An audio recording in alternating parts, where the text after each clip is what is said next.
Mapasok na yung mga ibang participants natin. So para po sa mga nasa Facebook Live, pwede kayong lumipat dito sa Zoom natin para at least mas ma-accommodate ko po kayo para sa mga question nyo. Ayan. So para po sa mga participants natin for tonight, before we start, please download MetaTrader 5. Ayan. So i-download po yung MetaTrader 5 before we start. Para later on, i-explain ko po kung para saan or paano kayo magte-trade sa Forex using your mobile phone. Okay? So sa mobile app po, sa Apple Store, sa App Store, or sa Google Play Store, free lang po yan. I-search nyo lang yung MetaTrader 5. Ayan, pa-download na po ngayon para at least tuloy-tuloy tayo mamaya. Alright? So, let's start in 5 minutes habang pumapasok pa po yung iba. So, para po sa mga bagong dating, ayan, can you type nga po sa chat kung taga saan kayo? So, para po may idea lang din po ako kung saan yung mga audience natin for tonight. Saan galing? Chat. Ayan, meron tayo from Riyadh, Middle East. Si Ma'am Ana from Riyadh pa. We have a OFW. Ayan, meron tayo from Malolos City. Alright. How about yung mga nasa Zoom po? Ayan, meron tayo from Taiwan. OFW din.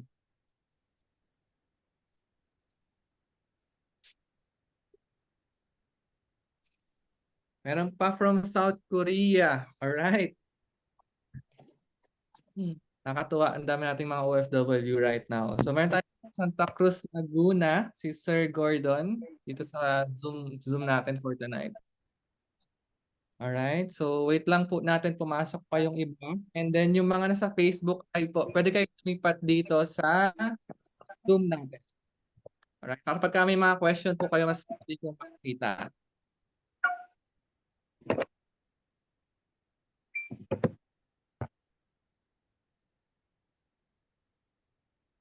Wait lang. I-post ko lang yung link sa Facebook natin for those who want to join sa Zoom.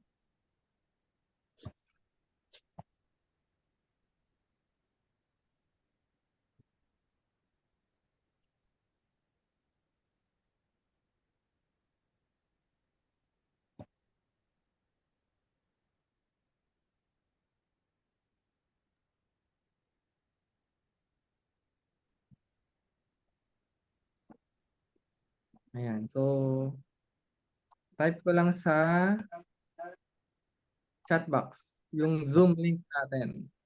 Ayan. Para pwede po kayo lumipat dito sa Zoom natin. Facebook Live. Ayan. So, while waiting din po sa atin, meron pa tayo from Bahrain. Ayan, mga din. So, while waiting for the I know po, sino dito yung first time a-attend ng webinar? Ayan, type 1 po sa chat box. Para sa mga first time na a-attend ng webinar about Forex trading. Okay? Can you type 1?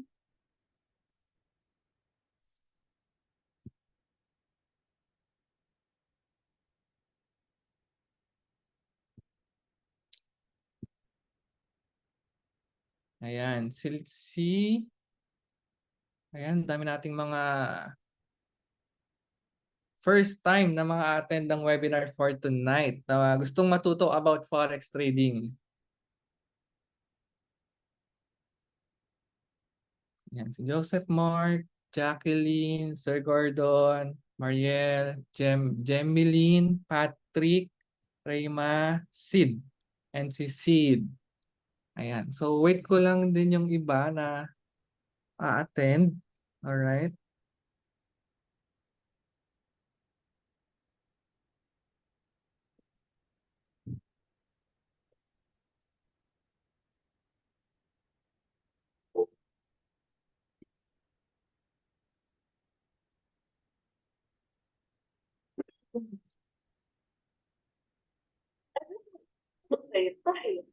الرجاء التأكد لكم وإعادة المحاولة Meron لنقل البعض الثاني.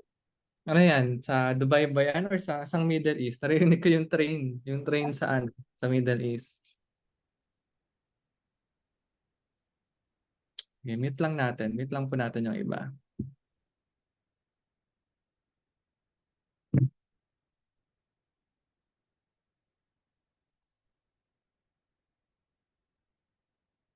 Yan. So para po sa mga bago, ayan, pa-download na po ako sa mobile phone ninyo ng MetaTrader 5 para later on i-discuss ko po kung paano ginagamit yung MetaTrader 5 sa pagte-trade ng Forex. Okay? So free lang po 'yon. You can search it sa App Store kapag ka naka-iPhone kayo or sa Google Play Store pag naka-Android naman. Alright? Okay, let's start na din. Just gonna open my presentation.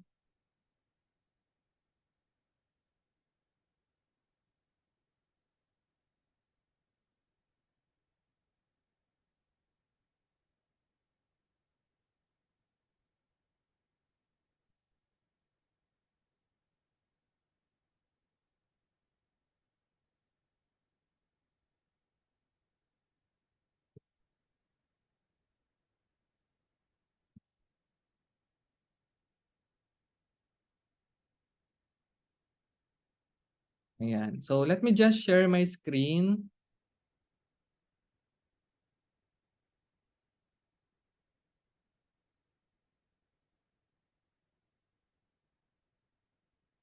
Alright, sige, yan. Can you type 1 nga po if nakikita niyo na yung screen ko? Ayan, kung meron na. So we can start. Can you type 1? Alright. Ayan, sige. So for tonight, ayan, yung topic po natin is how to earn income in Forex trading and achieve financial freedom. So ano yung mga pag-uusapan natin for tonight? Ayan. So, first is yung basic foundation in Forex, 'di ba? Ano ba yung Forex? Sino ba yung ano bang meron sa Forex, 'di ba? And then yung mga terminologies din na ginagamit namin dito sa pagte-trade ng Forex, all right? And yung mga technical and fundamental analysis. Aside from that, sino ba si economy? And paano ba makakatulong sa economy sa pagte-trade natin sa Forex? All right? So, by the way, before we start, of course, let me first introduce myself. My name is Michael Anthony De Vera. I'm one of the core leader po under sa team ni Miss Lady. Ayan. So, isa na rin po ako sa mga nagtuturo ngayon. Actually, before, isa lang po ako sa mga uma-attend din dyan. Ayan. So, before, ako lang din po yung nakikinig kay Lady about Forex. And then right now, I'm one of the coaches and leader under the team of Miss Lady. Okay? So anyway, ayan. So I'm a former OFW din po. Ayan. So yung mga OFW po dito sa participants natin. Nag-work din po ako sa Dubai for 3 years from 2014 to 2017. Ayan. Ano ba yung mga naging experience ko working abroad? Syempre, alam naman natin, number one dyan yung family sickness. Diba? So I'm sure maraming nakaka-relate po dito na 'di ba sobrang nakakalungkot na nagtatrabaho tayo sa ibang bansa na malayo sa pamilya natin. And then aside from that, this is based on my own experience po. Yung work cycle na nangyayari na 11 months, 'di ba? Kumbaga magtatrabaho ako for 11 months just to enjoy 1 month vacation. Ayan, so pag-uwi ko dito sa Pilipinas, enjoying ko siya. After that, pagbalik ko ng abroad, ayan, back to zero na naman ako. Mag-start na naman ako mag-ipon for 11 months, magtatrabaho for 11 months just to enjoy 1 month vacation, 'di ba? Naubos kapag ka nagbabakasyon. And aside from that, yung rat cycle na 8 hours job. Ayan, so isa po akong sales merchandiser before. Actually, ang hirap pa ng schedule ko diyan before. Minsan nasa closing ako, 'di ba? Nasa closing ako and then after that, kinabukasan ilalagay ako sa opening. So magkakauwi ko lang, kakapikit ko lang, didilat na naman ako, magre-ready na naman ako for work. Sobrang nakakapagod. Plus, 6 times a week pa yung pasok ko. Baga, yung day off ko po dyan is once a week lang. And yung day off ko pa na yon, hindi ko siya maramdaman kasi kailangan ko maglinis, kailangan ko maglaba, kailangan ko mamalengke, kailangan ko magluto. Hindi ko namamalayan, gabi na naman, 'di ba? Kinabukasan papasok na naman ako. So doon ko po naramdaman na it's not for me. Ayan, actually it's a good experience na rin po na nakapagtrabaho ako sa ibang bansa and of course naging independent. Pero yun nga po, after 3 years, I decided to go back here in the Philippines. Ayan. And then, from 2018, ayan, so isa na po akong financial advisor. Ayan, so yan na po yung naging work ko pagbalik ko dito sa Pilipinas. And dito ko nakita yung work-life balance na hindi na hinahanap ko before, na hindi ko siya na-experience working abroad, di ba? Kasi dito po, bilang financial advisor, actually meron kaming time freedom. Kasi wala po kaming 8 hours job. Kumbaga, ang meeting po namin dyan, once a month lang. Pupunta kami sa office once a month lang. And then kami nang bahala kung saan namin kikitain yung mga kliyente namin. Pwedeng face-to-face, pwedeng sa Zoom lang. Ayan. And then aside from that, may purpose yung trabaho namin as a financial advisor. We make a positive impact on others people's life. Just presenting, of course, our product na insurance and investment. Kumbaga nasi-secure namin yung mga family ng mga client namin, di ba? So, aside from that, of course, rewarding yung compensation ng company and incentives. Plus, there's a career growth and good community. And yun nga po, from 2018, after 2 years, na-promote din ako as a unit manager. So, may mga advisor na rin po ako under me. And actually, one of them, isa po sa mga advisor ko, is si Miss Lady. Ayan. So actually doon po talaga kami nagkakilala. Ayan. So alam niyo naman na si Lady po is isang financial advisor din. Aside sa isang forex trader siya. Ayan. And ayun, kumbaga doon ako napaisip na nung dumating si Lady sa akin, ayan, nung nakilala ko siya, na nakita ko yung ginagawa niya, 'di ba? Kumbaga nagfa-forex trading siya, ang dami niyang business, 'di ba? Yung kung fina-follow niyo si Lady, makikita niyo meron siyang aesthetic clinic, meron siyang meat trading, meron siyang water station, meron pa siyang TikTok shop, 'di ba? Doon ako napaisip na bakit ako isa lang yung source of income ko, 'di ba? Since meron naman akong time freedom dito sa trabaho ko na 'to, bakit hindi ako maghanap ng other source of income, 'di ba? And then yun nga, syempre nagtanong din ako kay Lady about dun sa ginagawa niya, which is yung forex trading. And dun ko nakita na bakit hindi ko siya aralin. Bakit hindi ko aralin yung forex trading? Kasi right now, ayan, we are already on a digital world. Ayan, kung naririnig niyo po yung mga chat GPT, yung Siri, Hey Google, ano pa, yung kung nagti-TikTok kayo, yung may mga filter diyan na magiging kamukha mo si Daniel Padilla, si Marian Rivera, di ba? So lahat po yun is because of AI or yung tinatawag nating artificial intelligence. Ayan. And there's a study nga po na maraming pwedeng mawala ng trabaho because of AI. Actually, sa ibang bansa po nangyayari na yan.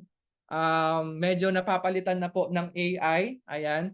Yung mga trabaho ng kaya ng isang tao. Ayan. So that's why if you will not innovate yourself, ayan, pwede po kayong mapag-iwanan ng panahon. 'Di ba? Let's say for example, what happened to Nokia and BlackBerry? Bakit wala na sila ngayon sa market? Kasi hindi sila nag-innovate into a smartphones. Kaya makikita na lang natin ngayon sa market is si Apple and si Samsung, 'di ba? Kasi sila yung nag-innovate into a smartphones. And aside from that, we also need to work smart right now. Kumbaga, hindi na dito uso yung pasipagan, 'di ba? Yung talagang skills yung ginagamit. Actually, minsan mas malaki pa yung kinikita ng mga marunong talaga mag-work smart compared to those na skills yung ginagamit. And here in the digital world, ayan, you can earn income just by using your mobile phone. And actually, ang dami na pong kumikita just by using their mobile phone. And I'm sure, sa 24 hours po na meron tayo everyday, ilang oras yung hawak yung mobile phone ninyo? Ayan, can you type nga po sa chat box? Ilang oras kayo nagbababad? Nanonood ng TikTok, ng Netflix, ng Facebook, mga ilang oras niyo po hawak yung mobile phone ninyo sa isang araw? Patingin nga po, can you type it on the chat box para lang may idea naman ako? Ayan. 4 hours. Ayan, si Sir Jade. And then si Ma'am Yolike. Ayan, 4 hours din. Ayan, since ako nga po, for example, ayan, may mga 6 hours, 5 hours, more than 8 hours ginagamit din sa work. Alright. So actually ako nga po, since I have a time freedom, di ba? kung wala akong magawa, as in talagang buong araw ko hawak yung mobile phone ko. And bakit hindi natin gamitin or utilize yung mobile phone natin para magkaroon tayo ng income? Ayan, alright? So yun nga po, isa sa mga na-discover ko na pwedeng pagkakitaan just by using our mobile phone is okay? So ano ba yung Forex? Ayan, from the word itself, Forex, it's a foreign exchange. Kumbaga palitan po siya ng pera, di ba? It's a buy and sell ng mga currency na let's say for example, pupunta po kayo ng US, kailangan niya magpapalit ng US dollar. Or for example, pupunta naman kayo ng Japan, kailangan niyo magpapalit ng Japanese yen, 'di ba? Aside from that, si Forex po, this is the largest financial market in the world. Kumbaga mas malaki pa po siya sa mga crypto, sa stocks, kasi si Forex po, total of 6.7 trillions of dollar yung nagte-trade or yung tine-trade sa Forex every day. Kumbaga imagine niyo po yung 6.7 trillions of dollars na umiikot na pera sa Forex. Ayan, everyday po yun. Of course, because it's a global market, di ba? So kahit saan naman po, kahit saan kayo pumunta, ginagamit ang pera. Lahat naman po tayo gumagamit ng pera. Ayan. Aside from that, even yung mga government, of course, yung mga central banks, financial institution, mga nagte-trade din po ng Forex ng mga yan. Kasi they know na malaki yung possible na pwedeng kitain sa pagte-trade ng Forex. And of course, us as individuals, pwedeng-pwede na rin tayo mag-trade ng Forex just by using our mobile phone as long as meron kayong data and Wi-Fi. Ayan. So kahit nasan ka pa, kahit nasa bakasyon ka pa, kahit natutulog ka pa, ayan, pwede kayo mag-trade just by using your mobile phone. And anyway, si Forex po, open siya. Open yung market natin 24/5, meaning 24 hours from Monday to Friday. Ayan, sarado lang po siya kapag ka-weekend. Of course, tulad ng mga bangko, di ba, sarado rin naman po sila kapag ka-weekend. And did you know that Forex is the most liquid business in the world? So paano natin yung sabing most liquid business in the world siya? Kasi for example, nag-trade ka ng Forex and then nag-profit ka, kumita ka, pwede mo na agad siya ma-withdraw. And pwede mo na agad magamit for your expenses, 'di ba? Hindi na kailangan niyo ng mga form na fill upan mo pa para ma-withdraw. So very liquid po. Ayan, very liquid yung business kapag ka nagte-trade ka ng Forex. All right? So next is, ayan, there are several ways to earn in Forex. So paano ba kumikita sa Forex? Alright, so number 1 is meron tayong tinatawag na copy trade and number 2 is manual trade. Alright, so before kayo makapag-trade sa Forex, kailangan niyo ng broker. Number 1 po yan. Alright, so si broker, that's the platform na kung saan dyan lang kayo magde-deposit and magwi-withdraw ng pera ninyo. Alright, so para makaiwas po kayo sa mga scammer na for example may kausap kayo, ang sabi niya mag-deposit ka sa ganitong account, sa bank account, mag-deposit ka sa GCash, mag-deposit ka sa may bibigay na Google form, 'di ba? So pagka ganun po, iwasan niyo na. 100% scammer po 'yan. Alright? So again, sa broker lang po kayo magde-deposit ng pera na yung gagamitin nyo sa pagte-trade ng Forex. Alright? And para po sa mga wala pang broker, ayan, you can ask po kung sino yung nag-invite sa inyo dito. Ayan, you can ask them kung ano po yung link na ginagamit nila on how to register po sa isang broker. And for those na wala pa pong broker, ayan, I can send po dito sa chat box natin yung one of our trusted broker na ginagamit po dito sa Pilipinas, which is si Light Finance. Alright, so you can register here. I will put it here on the chat box. Ayan. And para sa mga nasa Facebook Live, same din. Kung wala pa po kayong broker, you can ask yung nag-invite sa inyo dito sa webinar. Or if, ayun, wala ka pang sponsor, ayan. So, you can use this link para mag-register po sa broker.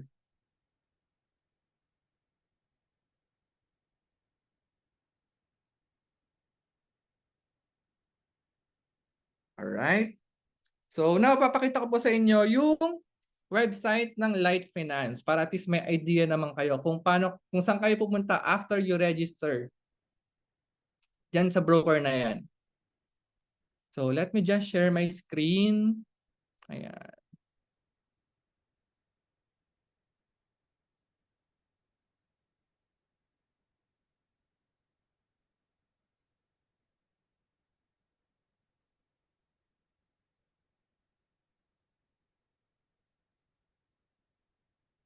All right. So this is the Light Finance. Okay? So from here, ayan, of course, 'di ba, sinend ko yung link kung saan kayo magre-register. And then kapag ka naka-register na kayo, ayan, you can log in na din. So wait lang po, ilalogin ko lang. Iwas tayo sa mga scammer. Ayan, so for sure maraming nanonood diyan, yung mga scammer diyan. Shout out sa inyo. Ilang beses niyo na ginaya yung profile ko. All right?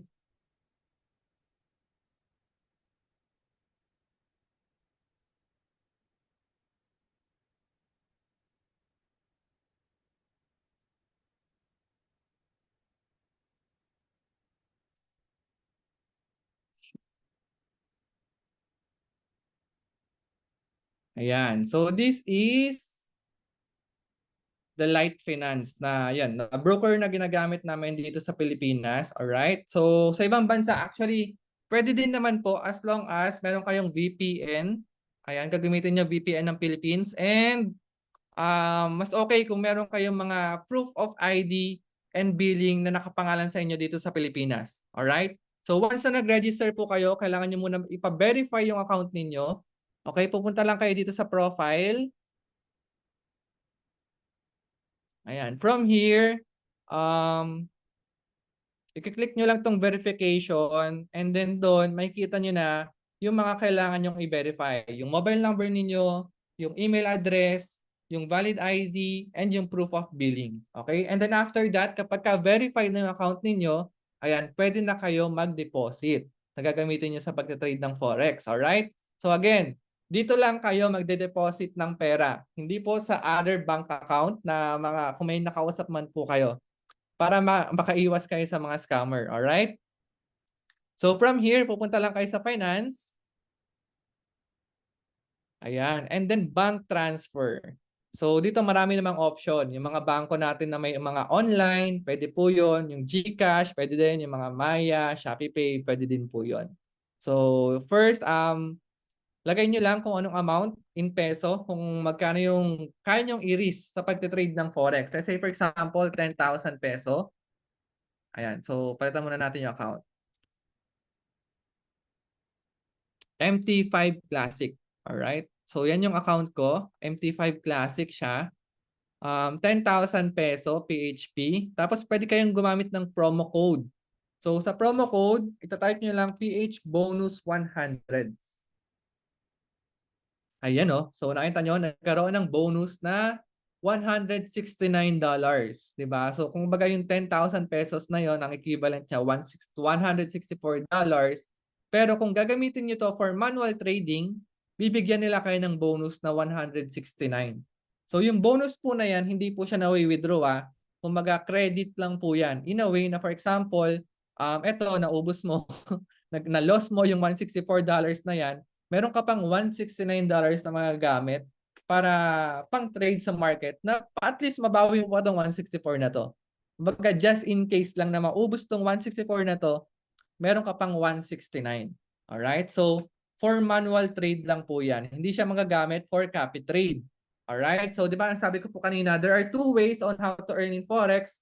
Number one is copy trade and number two is manual trade. So, sa copy trade po, very easy lang yan. As in, wala ka nang gagawin. Kokopya ka lang sa mga traders. Let's say, for example, kopyain nyo po ako. Ayan. So, this is my account. You can search it here. Ayan, FX Michael Anthony. Ayan, so profitability rate ko naman po is nasa 155% na. Ayan, from nung nag-start ako ng February. Alright, so nung, syempre, una, beginners, 0.45%. Ayan. And then nung next month, March, 4.92%. Ayan, ito maganda nung April eh. Nung April, umabot ako ng 60%. Diba? Tapos nung May, 28%. And then current this month, ayan, nasa 17.85% na. Meaning, paano po ba nangyari ang copy trade? Let's say, for example, meron kang $100. Yung $100 na yung gusto mo i-copy sa akin. So, kapag kinopy mo ako, ayan, let's say kumita ako ng 28% nung last month, nung May. So, meaning, kikita ka ng $28. Alright? So, pero sa $28 na yon, mababawasan pa siya ng 20% commission fees. Ayan. So, meron lang akong commission. Maliit lang naman, 20%, di ba? Kung magkaka-copy ka lang, wala naman kayong gagawin dito, guys. Ano, kokopya lang kayo, di ba? Kita kayo ng, ayan, let's say 28%. And then, mababawasan lang siya ng 20% as commission ng trader, of course. Alright? So, here, ayan, paano ba mag-copy? Alright? So, di ba, click nyo lang tong copy dito sa my Light Finance. Ayan. So by the way, ito yung account ni Miss Lady. Kung gusto niyo rin kopyahin si Miss Lady, search niyo lang yung FX_Denily. Ayan. So yan naman yung profile ni Miss Lady na pwede niyo din i-copy. Alright. So from here, ayan, let's say for example, hanapin niyo lang ako dito sa may search button. Type niyo lang dyan FX Michael Anthony.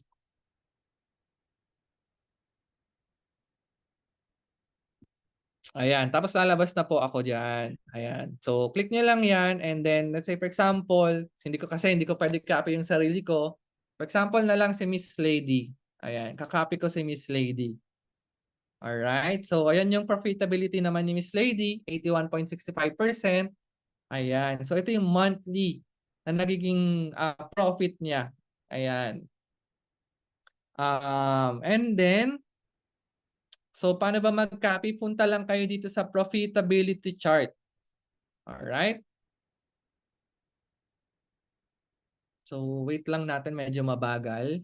Ayan. So, kapag ka-click nyo yan, ito, assets for copying. So, lalagay nyo lang dito, magkano yung gusto nyo i-copy sa trader. Diba? Let's say, for example, $100.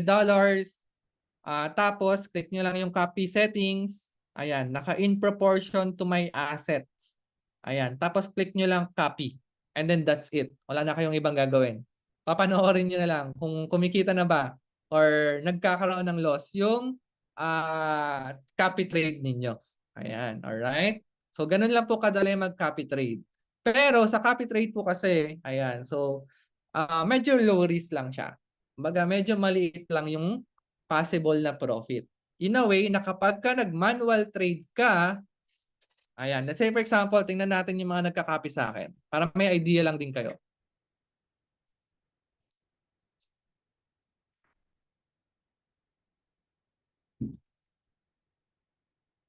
Ayan, di ba? So let's say for example, ito si Sir Yakurik. Ayan, nagka-copy na siya sa akin for 25 days. Ayan, 25 days na siya nakaka-copy. And then, amount to copy niya, $115. So, ang profit niya right now is nasa $24 na. 'Di ba? For 25 days na wala siyang ginagawa. Kinopy niya lang ako. Pero kumita siya ng $24. Pero syempre, ayan, meron akong commission diyan na $4. Maliit lang naman. Ayun naman. So, $23, 'di ba? Pero 25 days na 'yan na kinita.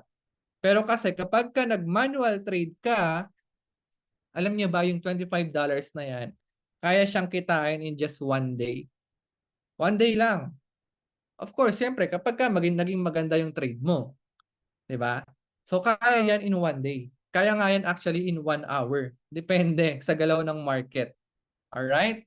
So ganun po yung difference ng copy trade sa manual trade. Sa copy trade, low risk lang yan kasi kumbaga, mangungopya ka lang sa mga trader.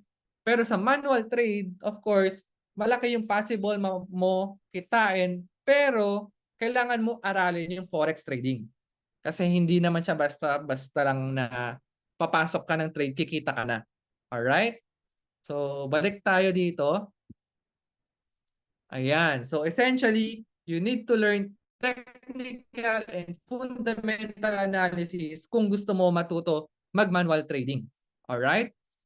So, ano ba yung trading? Trading is characteristically associated with buying and selling stocks, commodities, currencies, bonds, or other financial instrument over shorter periods. Kumbaga yung primary goal natin dito is kumita tayo or mag-make or mag-profit tayo from the short-term movements. Ayan, kumbaga mabilisan. Hindi naman, I mean, hindi naman sinasabing mabilisan talaga.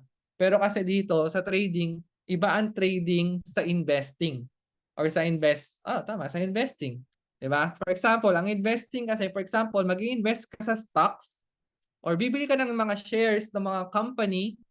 And then hahayaan mo lang muna yung pera mo doon until na lumaki yung price ng mga shares na yon, 'di ba? Kumbaga long term.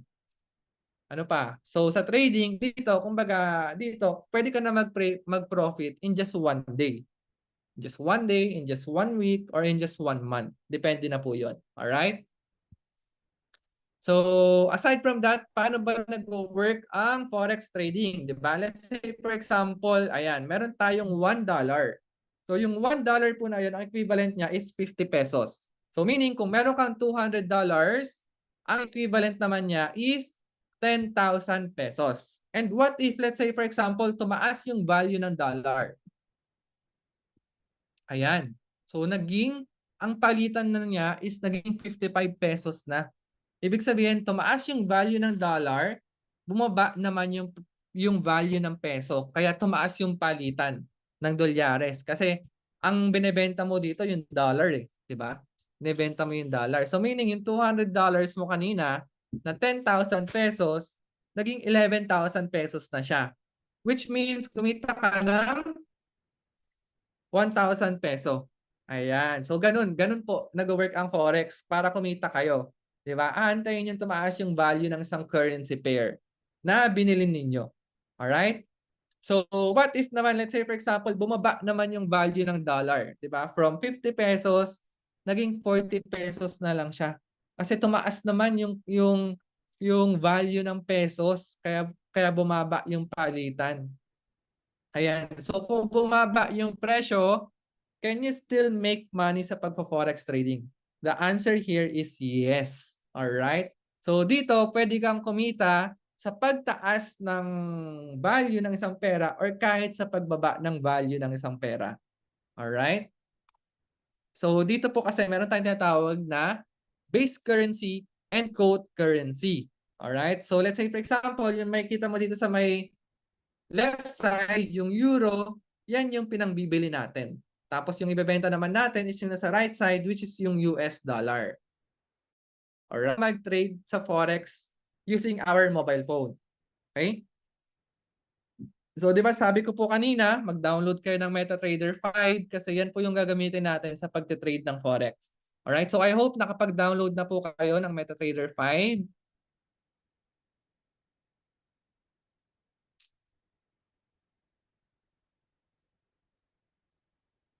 Okay, so wait lang po. I-try ko lang i-screen yung mobile phone ko dito. Ay, mali, mali.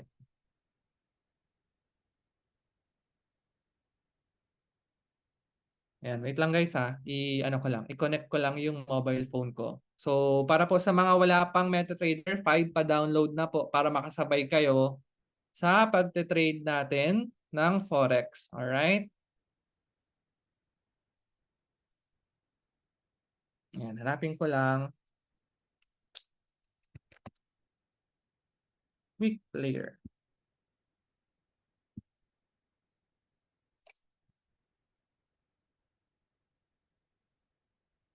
Again, para po sa mga wala pang MetaTrader 5, you can download it sa App Store or sa Google Play Store. Free lang po yun ha. Wala yung bayad.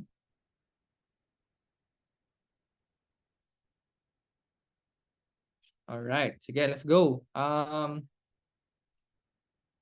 Share screen. Alright. So, balik ako dito sa Light Finance Broker natin. Wait lang guys for a while. Oh, give me 1 minute lang po.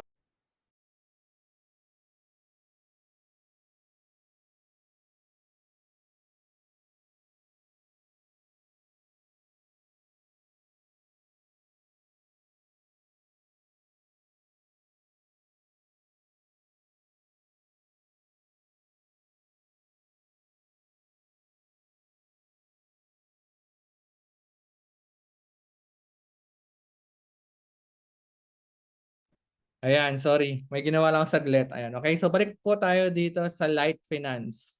So dito sa Light Finance, makapansin nyo dito sa may left side, merong tab dito ng MetaTrader. Ayan, kaya ako po kayo pinag-download ng MetaTrader app. Pwede nating i-connect yung account natin dito sa Light Finance dyan sa MetaTrader app na yan. Kumbaga, yung MetaTrader 5 po, yan yung platform na gagamitin natin sa pagte-trade using our mobile phone. Alright? So from here, kapag ka nakagawa na kayo ng account ninyo, ayan. So click nyo lang tong open account dito. Alright? Open account, tapos ang pipiliin nyo na trading account is of course yung MT5. Ayan, actually meron ding MT4 pero yung MT4 po kasi parang pa-discontinue na siya. Ayan, so mas latest na po yung MT5 and mas updated na yung mga features ng MT5. Alright? So here, piliin nyo lang. Ayan, pwede muna tayo mag-start sa Classic, MT5 Classic. Tapos yung leverage po natin dapat lagi 1:1,000 lang. So yung leverage po na yan po yung reason kung bakit kailangan natin mag-register sa isang broker. Kasi hindi naman tayo makakapag-trade sa forex market ng barya-barya lang, di ba? Or ng $100 lang. That's why magle-leverage po tayo dito sa broker para kahit $100 lang yung pang-trade natin sa market, pwede tayo mag-trade. Di ba? So sa $100 na yun, pwede kayo mag-trade ng 10 centavos or ng $1, mga ganun po. So later on, ituturo ko din siya. So here, 1:1,000 na leverage. Tapos USD. Okay? So after that, open trading account. Ayan. So ganun lang po. Tapos kapag ka gusto niyo nang i-connect yung account ninyo, for example, na nalagyan niyo na ng pera to, ayan, itong MT5 Classic na to, pupunta lang kayo dito sa settings. And then from here, papalitan nyo yung trader's password. So yung trader's password na yan, pwede pong yung password nyo din sa Light Finance, yung gamitin ninyong password. Kasi itong server login po na to, tsaka itong trader's password na to, yan po yung i-connect natin ngayon dun sa MetaTrader 5 na app na mobile phone. Alright? So, pakita ko sa inyo. Ayan. So, ito yung MetaTrader app natin. MetaTrader 5. Ayan. So, dito, kung gusto nyong i-connect, ayan, kung gusto niyo nang i-connect yung live account ninyo, for example, itong ginawa nating account, yung MT5, i-click nyo lang tong new account, tapos yung server or yung broker, hanapin nyo lang si Light Finance, isa-search nyo lang siya dito sa taas. Since ako naka-search na sa akin, nandito na siya sa baba. Search nyo lang yung Light Finance. Tapos dito, ayan, so use existing account. Ayan, itong Light Finance MT5 Live. Ayan. So, yung live, tapos yung login, etong server login yung ilalagay ninyo. Yung 5266771. Tapos yung password, of course, kung ano yung nilagay niyo na password. Tapos, after that, ayan, i-ano nyo lang. Kumbaga, isa-sign in nyo lang.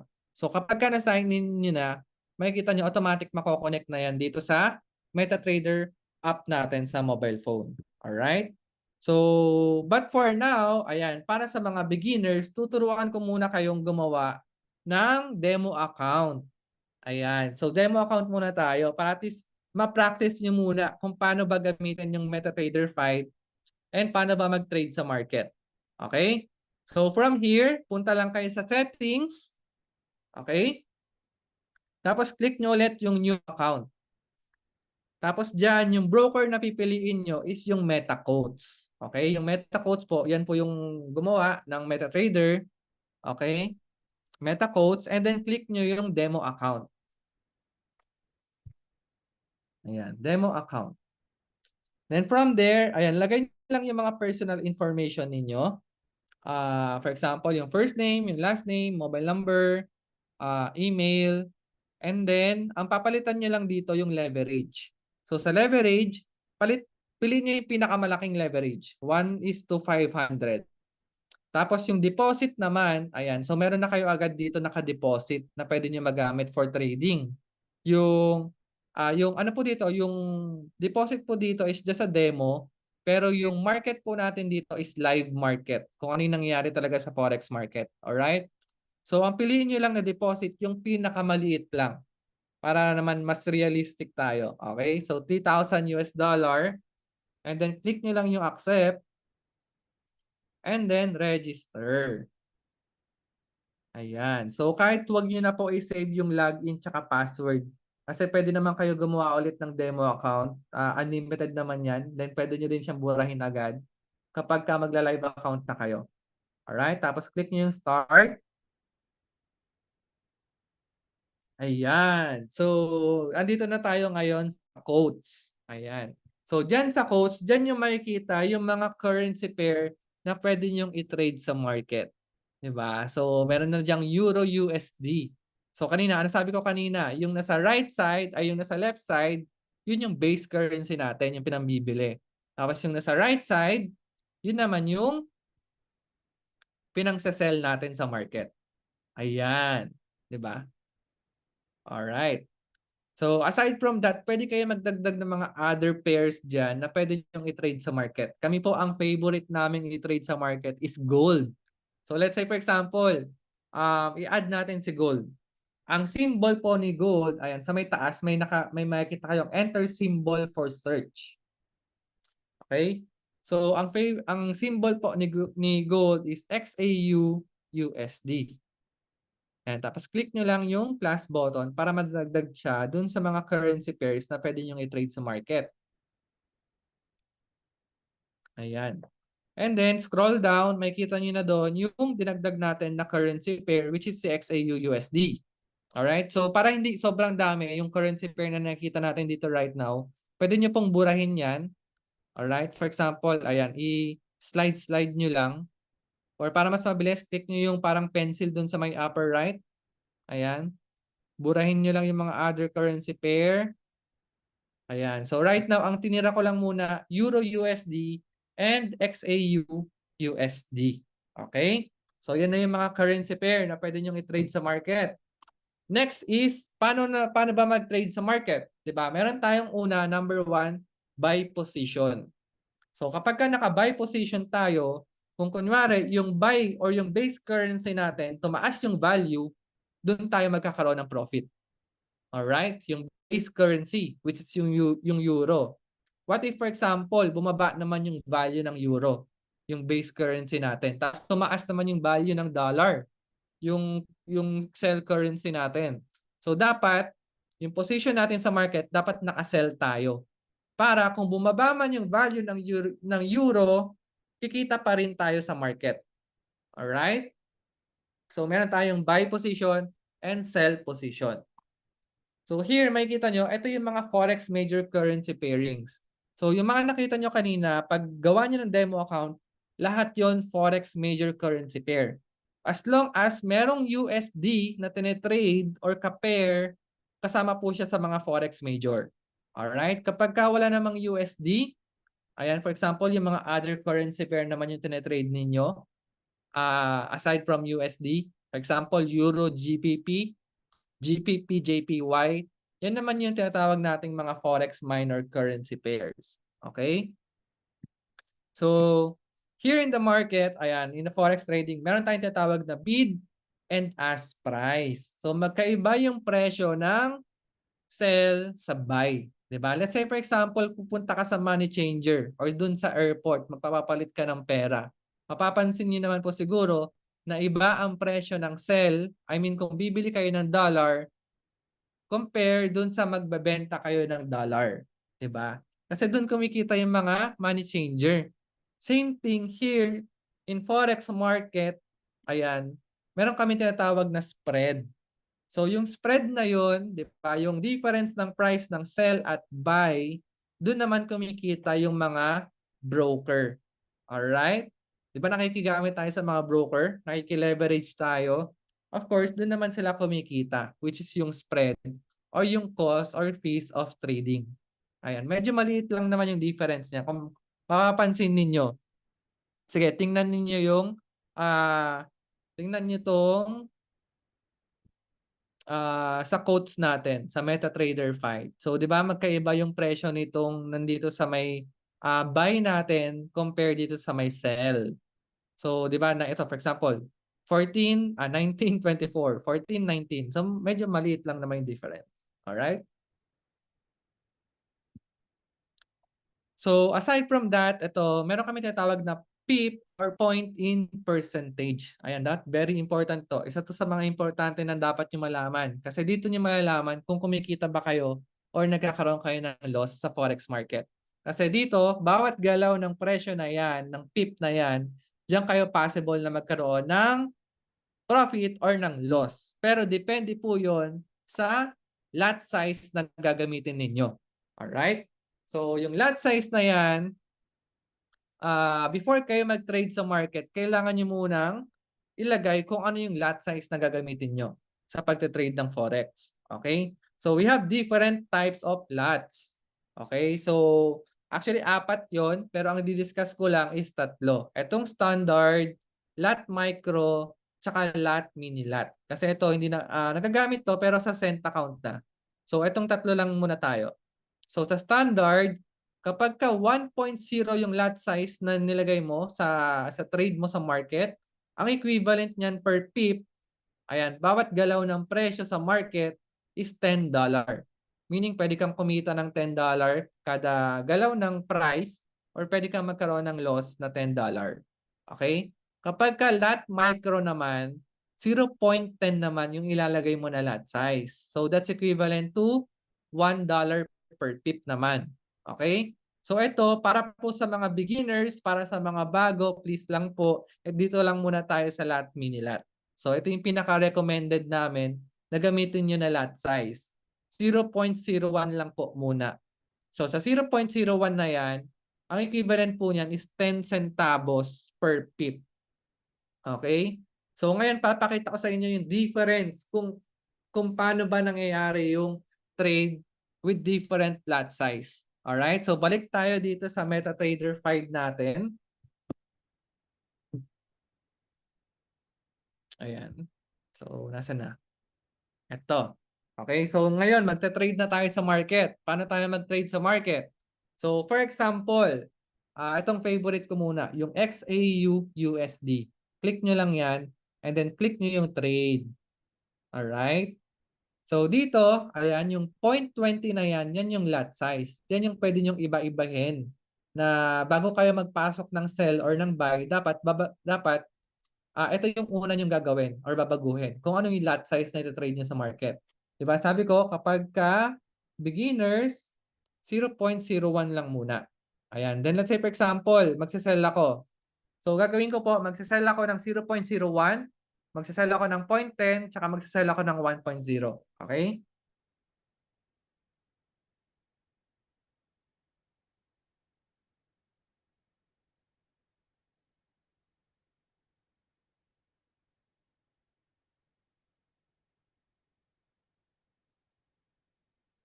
Ayan.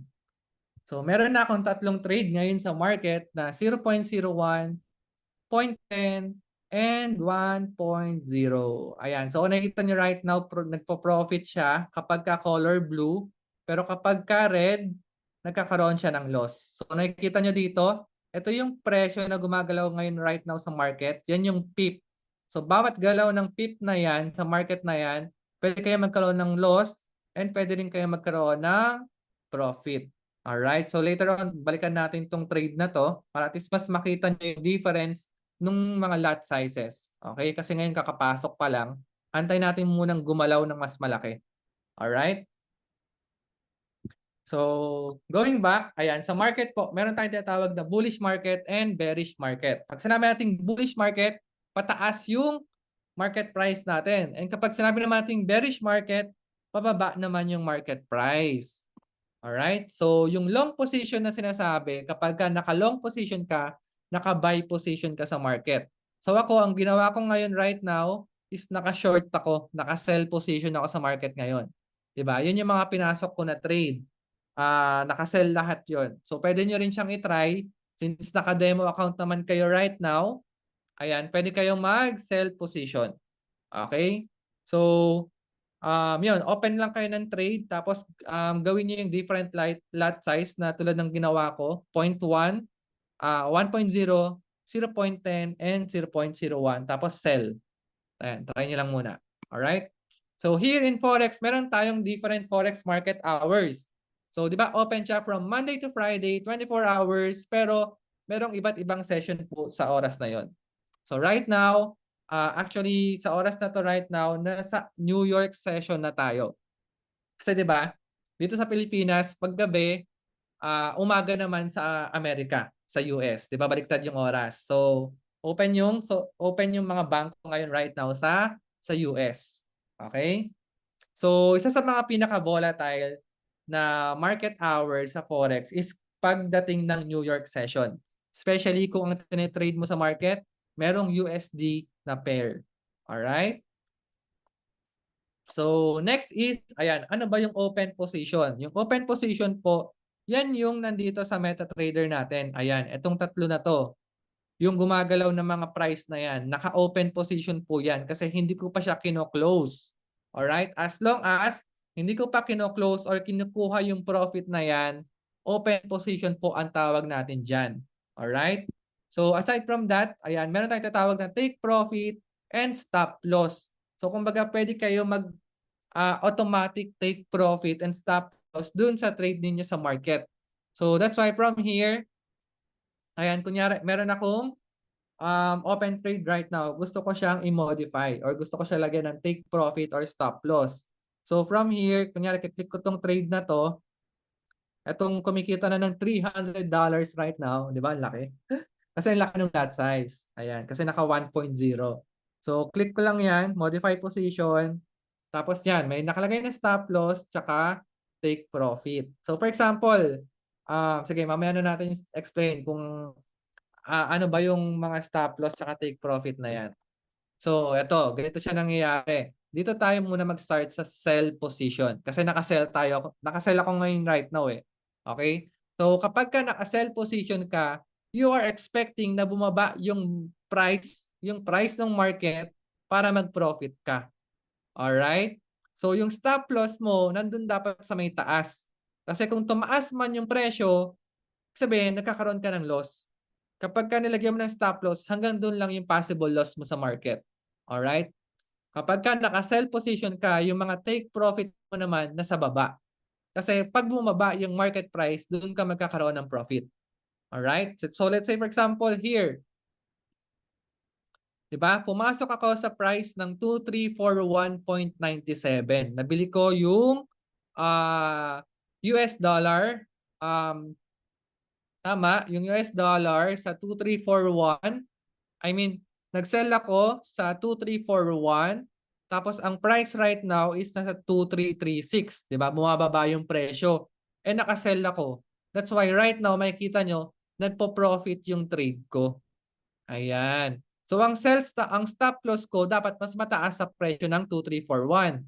So let's say for example, stop loss ko is 2345. Ayan, so mas mataas sa 2341, 2345. And then yung take profit ko naman, let's say for example, magpa-profit ako at the price of 2330. Ayan, kung bumaba man siya ng 2330, automatic magko-close na yung trade ko, makukuha ko na yung profit. Pero kung umakyat pa siya, going to 2345, automatic magko-close yung trade ko, pero loss. Ayan, okay? So I hope clear naman. Kapag ka buy position naman, kabaliktaran naman yan, of course. Pag buy position, yung stop loss mo nandito sa may baba. Okay? Tapos yung mga take profit mo naman, andito naman sa may taas. Kasi doon ka naman magkakaroon ng profit. Pagka naka-buy position ka, tumaas yung market price, doon ka magkakaroon ng profit. Alright? Ayan. So, here, meron din tayong mga pending orders. Pwede tayong umorder in advance sa Forex market, di ba? So let's say for example, yung buy limit, kapag ka buy limit kasi, for example, nandito pa lang yung presyo right now sa gitna and ine-expect mo na bababa pa siya, dito ka papasok sa baba. Kasi once na bumaba na yung presyo dyan sa baba, you are expecting na pataas na yung market.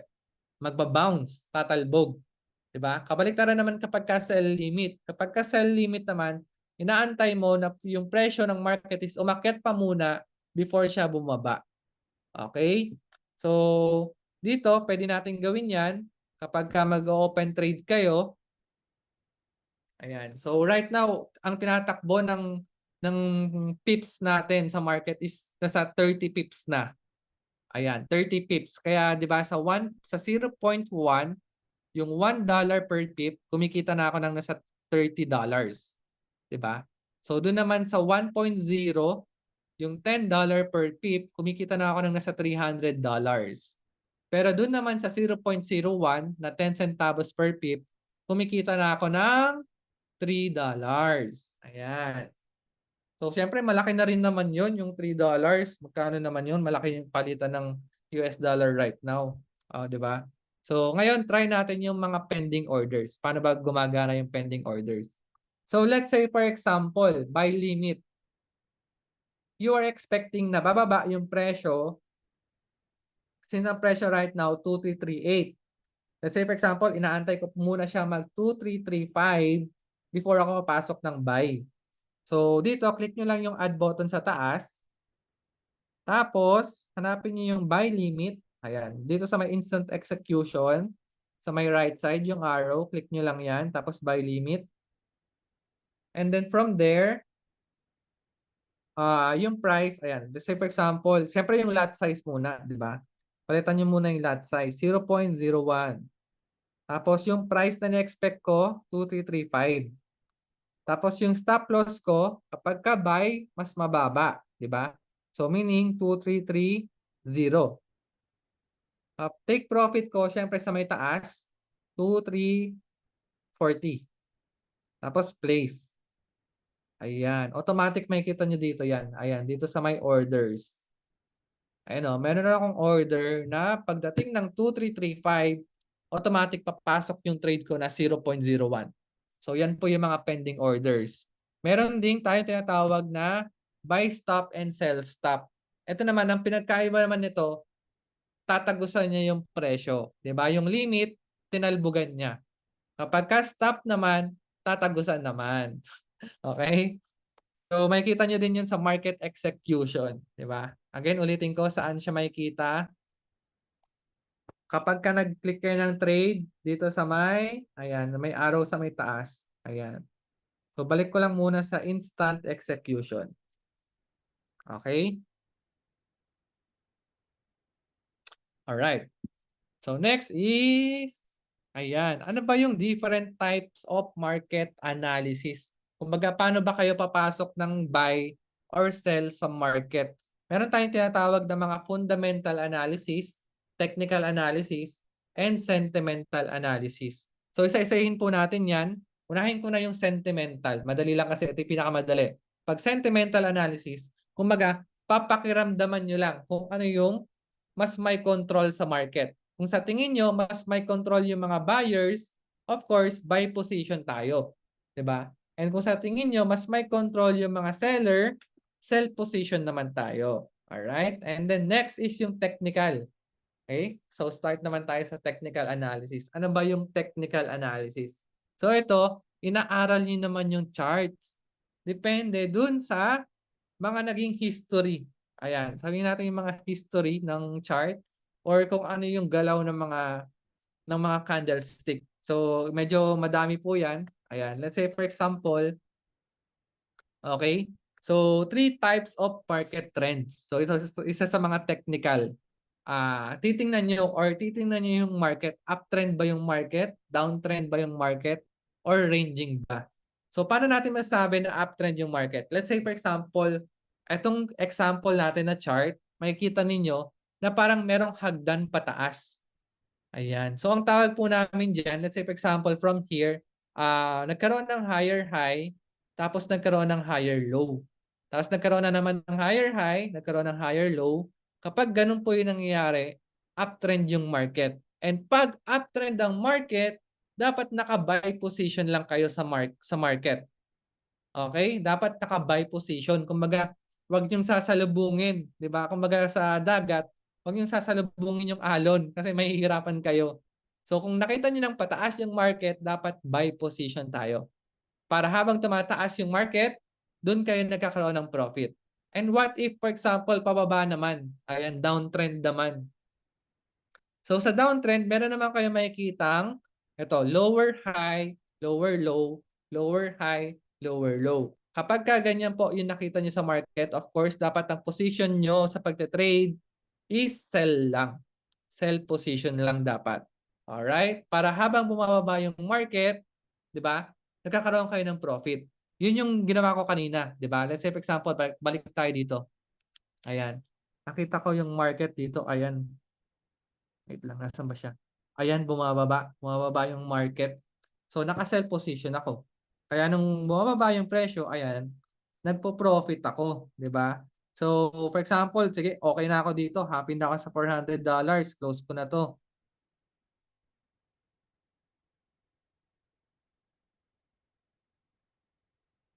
Ayan, wait lang natin bumagal.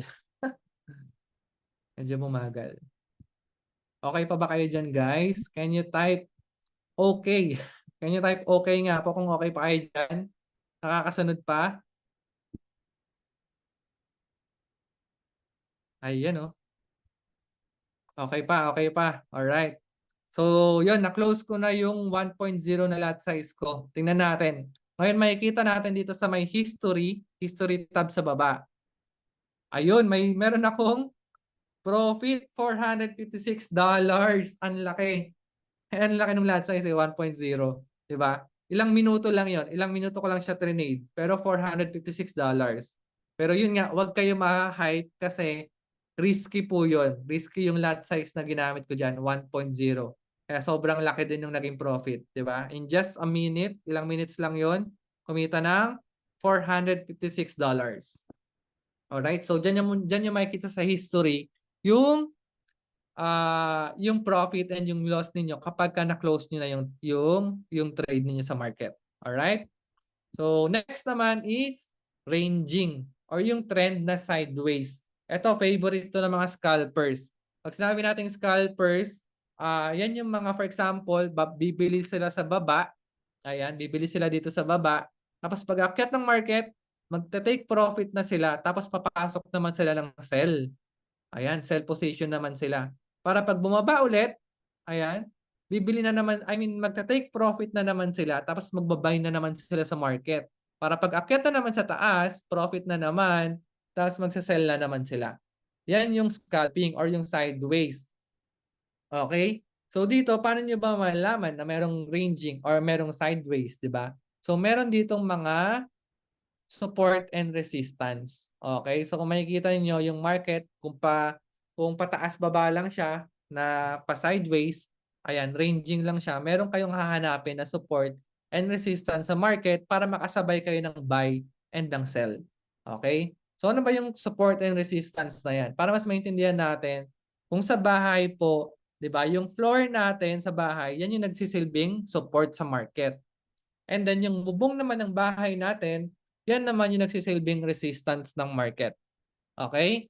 So, what if ganito ang nangyari, 'di ba?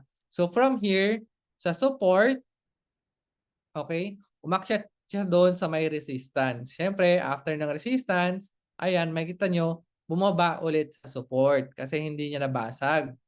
Ayan. So, nung bumaba, bumalik sa support, ayan, nag-bounce na naman siya paakyat. Nung umakyat siya dun sa may resistance, nabutas niya yung resistance. Meaning, nung nabutas niya yung resistance, nagkaroon ng resistance, new resistance sa market. Ayan. So, dun na is from there, dun na naglaro yung market price sa bagong support and resistance. Kumbaga yung dating resistance na nabasag, yun na yung naging bagong support ng market wherein dun na naglaro yung market price natin, 'di ba? Ayan. Kumbaga sa bahay, nagkaroon ng second floor. 'Di ba? Nung nabutas yung bubong, dinagdag ng another floor. Tapos, of course, nagkaroon ng bagong bubong. Kumbaga, yung dating resistance natin, yun na yung bago naging support. Alright? So here, meron pang tinatawag na mga breakout, 'di ba? Yung parang nangyari kanina, nung nabutas yung resistance, nagkaroon ng breakout. Nung nagkaroon ng breakout, nagtuloy-tuloy na yung market pataas. Alright? So dito, yung breakout, actually medyo marami po yan eh. Medyo maraming pattern yan na yung mga reversal pattern tsaka continuation pattern. Kung titingnan ninyo, once na nag-breakout, doon pa lang papasok ng mga trade yung ibang mga traders. Ayan. So itong chart patterns na to, ayan, pwede nyo po ma-download yan sa Google or pwede nyo din tong screenshot para at least naka-save sa mobile phone ninyo. Okay? Ayan. So ito naman, tingnan naman natin tong chart na to kung ano yung nangyari sa market. Diba? Let's say for example, ang nakita kong unang nangyari sa market is uptrend. Ayan. So kapag ka uptrend ng market, ano nga yung position dapat natin? Can you type nga po sa chat box? Ano yung position natin kapag ka uptrend ng market? Buy. Alright, tama. Ayan, di ba? May mga natututo naman. How about yung iba? Ayan. So kapag ka-uptrend ng market, dapat naka-buy position tayo. Para habang tumataas yung market, of course, doon tayo kumikita. And then after that, ayan na, nakita nyo, nagkaroon ng consolidation or ng sideways. So nagkaroon na ng support and ng resistance. So doon sa support and resistance, doon na naglaro yung market, kung mapapansin ninyo. And then nung nagkaroon ng breakout, ayan, nabutas niya yung support, bumaba yung market price. Ayan. So from here, sa breakout na to sa support, ano dapat yung position nyo sa market? Patingin nga po, can you type it on the chat box? Yes, dapat naka-sell position naman, di ba? So kung nakita nyo nagkaroon ng breakout dito, tapos nag-sell kayo, ayan, bumaba yung market, of course, dun na kayo magpo-profit or kikita. Di ba? Ang galing. Alright. So nasusundan naman. Next. Ayan, meron pang mga harmonic patterns na tinatawag. So yung mga harmonic patterns po na yan yung mga inaaral ng mga professional trader para malaman nila kung kailan sila papasok ng buy or ng sell sa market. Ayan, yung mga harmonic patterns po na yan, ayan, mga bat, butterfly, crab, cyper, gartley, shark, iba't ibang pattern po yan. Kumbaga inaaral po yan ng mga professional trader. Kasi based on Google, kapag may na-detect silang harmonic pattern sa market, actually 70% win rate na po yun. Mataas na po yung winning rate niya na for example, dito kapag ka bullish, nag-buy ka, of course, pataas na yon. Or kapag ka bearish naman yung nakita mong pattern, ayan, nag-buy ka dito sa letter D, tapos bumaba yung market, of course, doon ka magkakaroon ng profit. Alright? Again, pwede nyo rin po ito ma-search sa Google. Pwede nyo din screenshot if you want. Alright? Kaso nga lang, ito medyo madugo. Medyo madugo siya na kung paano hanapin yung mga pattern na yan, yung mga harmonic patterns na yan. Actually, mga years or months or years po yung inaaral ng mga professional traders para makita nila yung ganyang patterns. Okay? So next is mga indicators naman. Ayan. So dito sa technical analysis natin, meron din kaming mga ginagamit na indicators. Kumbaga yung mga indicators na yon, yun din yung nakakatulong sa amin para malaman namin kung saan papunta yung market. Ayan. Isa nga po sa mga pinaka-favorite na indicators ko sa market is yung RSI. Kasi sobrang simple lang nito eh. Sobrang simple lang niyang gamitin. Ayan. Yung RSI po, ayan. So, for example, tingnan natin yung sa MetaTrader 5. Magtuturo ako kung paano gamitin yung RSI. Alright? Tuturo ko sa inyo. Alright? So, dito sa MetaTrader 5, ayan, meron na agad dito charts. Makikita nyo na yung chart ng market. So, for example, ang gusto kong makitang chart is yung gold. Ayan, click nyo lang yung gold tapos yung chart. Ayan na, mapupunta na kayo dito sa tab na to. So, from here, pwede kayo maglagay ng indicator, yung RSI. Click nyo lang yung letter F dito sa taas. Ayan, yung letter F na yan. Click nyo lang yan. And then, click nyo tong add button sa may main window. Add button. Tapos, hanapin nyo lang yung relative strength index sa bandang baba. Ayan. Relative strength index. Alright. So, from here, burin ko lang muna itong iba para mas simple. Ayan. Pagka-click nyo ng relative strength index, ayan, ay sorry. Ayan. click nyo lang is done. Ay, sorry. Ayan. Wait lang. Medyo burahin lang natin yung mga iba. Alright. So, di ba nakita nyo, dalawa na yung chart ko ngayon. Meron akong market chart sa taas and meron akong RSI na chart sa baba. Okay? So, sa RSI na yan, mapapansin ninyo, ayan, tingnan natin dito Alright. So, here, nakita nyo itong tuktok na to na sobrang taas sa may market price natin. Kung titingnan nyo, yung RSI niyan, ang katapat na RSI niyan sa baba is nandito sa level 70. Nasa level 70 siya. Meaning, kapag ka nasa level 70 na yung RSI, overbought na yung market. So, kapag ka overbought na yung market, dapat ang position mo na dyan, dapat naka-sell position ka na. Kasi possible niyan na, yun nga, ang gagawin na ng mga traders, mag-sell na sila. Alright? So, kung napansin ninyo, from here, sa taas na yan, nung bumaba na yung market price natin, itong RSI natin bumaba na going naman dito sa may level 30. Okay? So, kapag ka nasa level 30 naman yung RSI, meaning oversold na yung market. And kapag ka oversold na yung market, dapat ang position mo naman is naka-buy position ka naman. Kasi possible na yung mga trader magbibilihan na yan kasi oversold na yung market eh. 'Di ba? So ganyan lang po, ganyan lang kadali basahin yung RSI, 'di ba? Sa mga favorite ko na indicators 'yan. Actually, madami pang indicators na pwede kayong ilagay dito. Pero yun nga medyo madugo kung pagsasabay-sabay natin lahat today. So yan na muna yung isa sa mga indicators na ginagamit ko. All right? So aside from that, meron ding inaaral din ng mga trader yung mga candlestick. Okay? So yung mga candlestick na yon, babasahin nyo. Ayan, let's say for example, shooting star and hammer. For example, sa chart natin, meron na kayong nakikitang mga shooting star. Kapag may nakikita na kayong mga shooting star sa chart natin, possible na mangyari dyan, ayan, na yung price movement will go downward na, pababa na. Especially, nabutas niya yung support, di ba? Yung nabutas niya yung support, nagtuloy-tuloy na yung chart pababa. Kapag hammer naman yung nakita nyo, ayan, may hammer na lumabas, tapos nakita nyo, nabutas pa yung resistance, di ba? So kapag ganyan, of course, ang position mo na dapat sa market is dapat naka-buy position ka na. Alright? So, aside from that, ayan, actually medyo madami din yung mga candlestick patterns na yan. So, isa lang yun sa mga favorite ko din, yung shooting star tsaka hammer. Pero actually madami talaga yan. Ayan, pwede nyo din ma-download yan sa Google.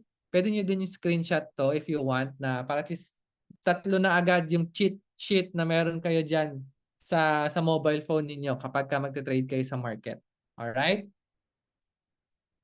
So next is, ayan, tapos na tayo sa mga technical analysis. The last one is fundamental analysis. So yung fundamental analysis naman na to, actually ito yung mas madugong aralin kasi about economic na ng isang well-being ng isang bansa. Diba? So dito, let's say for example, inaaral mo yung economics ng isang bansa. Ayan, di ba? Kapag strong yung economy ng isang bansa, of course, strong din yung currency nila. Diba? Pwede maka-affect yun sa market, sa forex market. For example, tinitrade mo is US dollar. Tapos may nangyaring crisis sa US. Possible niyan na kapag naging weak yung economy ng US, bababa din yung value ng US dollar. So pwede rin yung maka-affect sa market natin. Alright? Actually, medyo madami to. Medyo marami tong fundamental na to kung isa-isahin natin na i-discuss. Andyan yung mga business economic data, 'di ba? Yung mga services industry, manufacturing services, retail services, industrialization, ano pa? Yung mga unemployment, 'di ba? Yung mga productivity, housing data, consumer confidence indicator CCI, ayan. So actually medyo madami 'to, pero kami ang ginagawa na lang namin, meron kaming tinitingnan na isang website wherein dyan na yung possible na news, yung mga news na yan na pwedeng maka-affect sa market. Alright? So itong website na to, this is forexfactory.com. Okay? Pwede nyo din i-save na yan. Kasi before kayo mag-trade sa Forex, dapat ito yung una-una nyong i-check. Okay? Ulitin ko lang guys. Before kayo mag-trade sa Forex, pagkagising nyo, dapat ito yung unang-una nyong ita-trade. Ita-trade. I-check sa isang website. Okay? So, forexfactory.com. Nandiyan na yung mga fundamental analysis or yung mga news na pwedeng maka-affect sa Forex market natin. Especially, let's say, for example, yung currency pair na tinitrade mo. Ayan. Di ba? For example, US dollar. Tapos, nakita mo dito sa impact, ayan, color red. Madugo. Kapag ka color red po yan, mas malaki yung possible na maging epekto po niyan sa Forex market natin. Lalo na gold yung tinetrade mo. I mean, dollar yung tinetrade mo sa market. Kasi ang nangyayari po dyan, di ba? Yan, may oras pa po yan. As in, on that exact time, for example, 11 p.m. USD, tapos yung impact niya is red. Ayan, at that time na pumatak ng 11 p.m., possible na umakyat ng sobrang taas yung presyo or bumaba ng sobrang baba yung presyo. So dito po maraming nasusunugan ng mga beginners kasi hindi nila alam na may ganito sa forex trading. Okay? So ay dapat alamin nyo din kung meron bang high impact news lalo na kapag ka red folder before kayo mag-trade sa market. So I advise sa mga beginners na iwasan nyo mag-trade muna kapag ka may high impact news kasi hindi nyo alam kung saan papunta yung market price. Kung tataas ba siya ng sobrang taas or bababa ba siya ng sobrang baba. 'Di ba? 'Di ba? Let's say for example, naka-sell position ka. Tapos biglang tumaas ng sobrang taas. Tapos wala ka pang stop loss. Ayan, diyan po maraming nasusunugan. Okay? Ayan. So medyo info overload na po ba? Okay pa po ba kayo? May natututunan niyo naman po ba? Can you type nga po, okay, kung medyo okay pa? Ayan, okay pa. Avoid trading ba pag red? Yes, yun nga po. Tulad ng sabi ko kanina. Ayan, okay. Pero medyo na no? Kaya pa. Alright. Nosebleed. Diba? So actually, hindi naman talaga madali aralin ang Forex. Diba? Kasi once matutunan mo ang Forex, it's a high-paying skills na talagang pwede kang kumita ng malaking pera. Pero yun lang, hindi siya basta-basta. 'Di ba? Parang let's say for example, ang pagdodoktor, 'di ba? Hindi naman 'yan overnight eh. Hindi naman 'yan overnight na 'di ba? May 4 years, mag-aaral ka ng 4 years sa college, may masteral pa bago ka maging doktor. Siyempre, bago ka maging professional traders, marami ka pang dapat aralin, 'di ba? But of course, we found an easier way. Ayan, paano ba mapapadali or we found an easier solution. Paano ba mapapadali yung pagte-trade natin sa Forex? Alright? Na kahit zero knowledge ka, kahit beginner ka, pwede ka na mag-trade sa market. Okay, so excited na ba kayo doon? Can you type 2 if gusto niyo nang malaman paano ba kayo mag-start or paano ba kayo mag-manual trading sa Forex? Na kahit zero knowledge kayo, kahit wala kayong idea, pwede na kayo mag-trade sa market. Alright? Ayan, sige, let's go. So dito na po papasok si economy. Ayan, so ito po yung inintroduce sa akin ni Lady no nag-i-start pa lang ako sa Forex trading. Yan po yung nakatulong sa akin bilang zero knowledge and bilang beginner sa pagpa-Forex trading. Alright? So sino ba sa economy and paano ba nakatulong sa akin sa economy bilang isang beginner sa Forex trading? Okay? Again, so take note lang po. Ayan, how can the economy help us? Take note lang po that economy is not a broker. We don't get any investment to our customer. And economy is not also a trading platform. Diba? Kanina, diniscuss ko na po sa inyo na sa broker lang kayo magde-deposit and magwi-withdraw ng pera ninyo. Okay? So, economy po is not a broker. Hindi kayo magde-deposit dyan. Okay? So, aside from that, yung trading platform, tinuro ko na rin po sa inyo. Ano yung ginagamit nating trading platform? Yung MetaTrader 5. Ayan, dyan kayo magte-trade ng Forex market. Now, ano ba or sino ba sa Economy? Sa Economy po, isa siyang educational platform that will help you to become a profitable trader. Ayan. So para siyang monthly subscription para ma-enjoy niyo lahat ng tools and services ng Economy, 'di ba? So parang sa Netflix or Spotify, 'di ba? Nagsa-subscribe kayo, binabayaran niyo siya monthly. Ayan. Aside from that, ang maganda pa dito kay Economy, meron na kaming community, 'di ba? Of course, sobrang hirap naman na mag-start ka mag-trade ng forex tapos mag-isa ka lang. Wala kang mapagtanungan, wala kang mapagsabayan ng mga trade mo, wala kang naririnig ng mga experience ng mga nag-trade before kung bakit sila nasunugan, 'di ba? So dito, we already have a community. Actually, malaki na po yung community namin dito. And my team, actually yung team ko po is a Global Pips Mogul. It's a global team, hindi lang dito sa Pilipinas, pati sa ibang bansa. Okay? So, of course, we are under the team na din po ni Miss Lady. So, isa lang po ako sa mga leader niya na marami na rin po akong students under me. Alright? So, saan ba nag-start sa Economy? Sa Economy po, actually, ang founder and CEO niyan is si Mr. Hassan Mahmood.